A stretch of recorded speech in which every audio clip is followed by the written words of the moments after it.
Hello, everybody. Ladies and gentlemen, this is your hammered Airsoft Smith bringing you a test and evaluation video regarding the WE Tech Kimber Desert Warrior gas blowback airsoft pistol.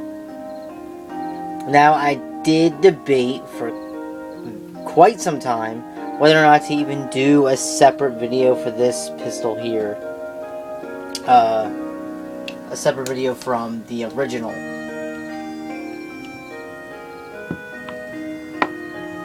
And I decided, of course, as you see now, I decided it deserves it. There's a 10-year difference between these two models. There really are. Minor differences, but enough to announce and go public. And again, these test and evaluation reports, they're always from my stand, from my point of view, my experience, what I go through with these pistols, or even the rifles, or any of my airsoft guns, really.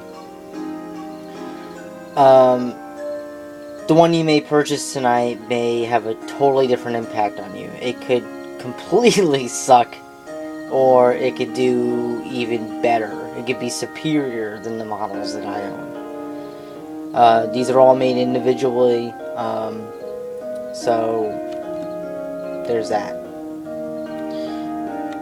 Like I said, 10-year difference, not only in looks, but or appearance, but definitely just in general.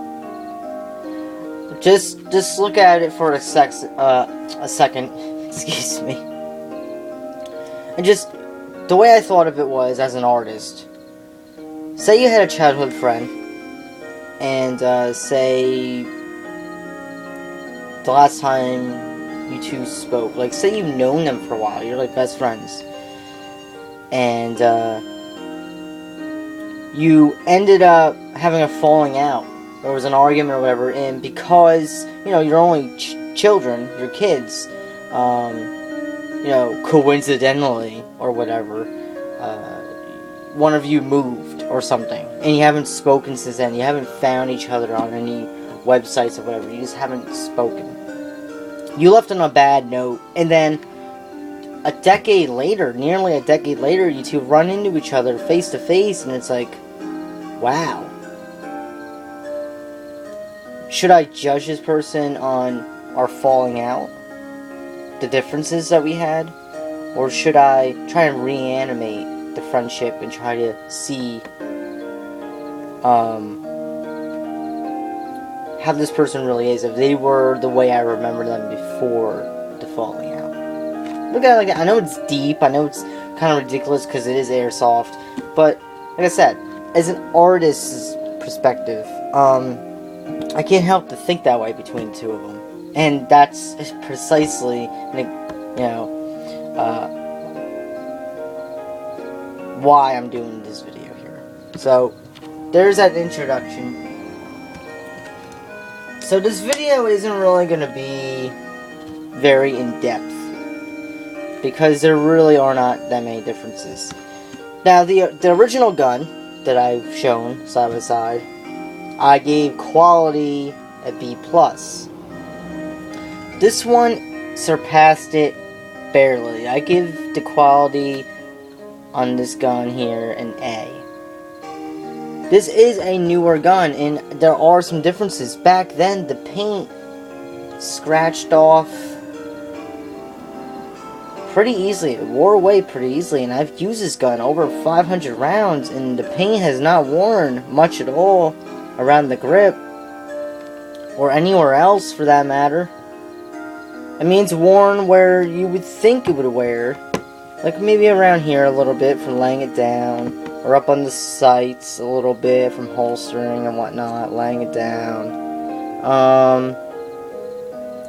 But really nothing has worn away. The paint is very, very good. It's very durable. I'm extremely happy with that.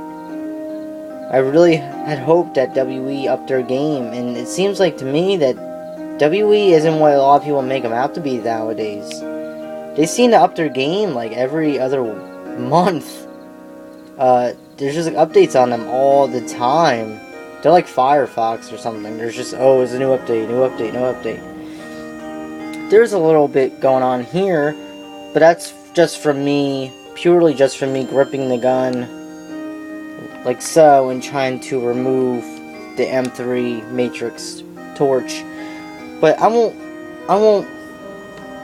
it's too hard to make it the fault of the torch or the fault, like to determine whose fault it is. So I won't blame the other one. So for whatever, because there's no evidence of whose fault it is, I'm not gonna say or hold it against either one. I mean, really, at the end of the day, at least you know your torch isn't gonna fall off the gun. It's on there very good. I still haven't been able to remove it since the last video you guys seen this gun. But it does look like somebody. That's what I said earlier. Like, you never know. If you're gonna get a good quality job, like a paint job, finish, or whatever, because the rest of the gun is done very, very well. The best I've seen on a WE gun, 1911, should I say? And but this chrome lined outer barrel, the chamber in here is bubbled a little bit, which means someone rushed it. See there? It's bubbling.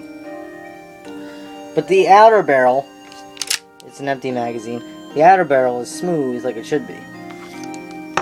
So,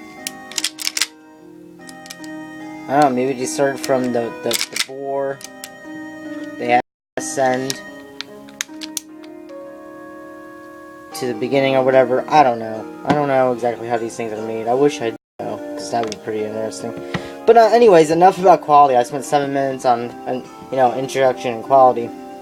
But yeah, and hey, the paint is a big deal in my opinion. Alright, so durability, I'd say it's still a B+, like the original. It still seems just as solid as the original. None of that has really changed. I think it's still a pretty solid gun. Reliability, it had a rough break-in period, a very rough break-in period. There was a few times there where I thought I was going to have to return it, just like the M&P9. This replaced the M&P9 by WE. The M&P9 of mine was extremely, it was atrocious. It just did not want to cooperate. It just didn't want to be my friend.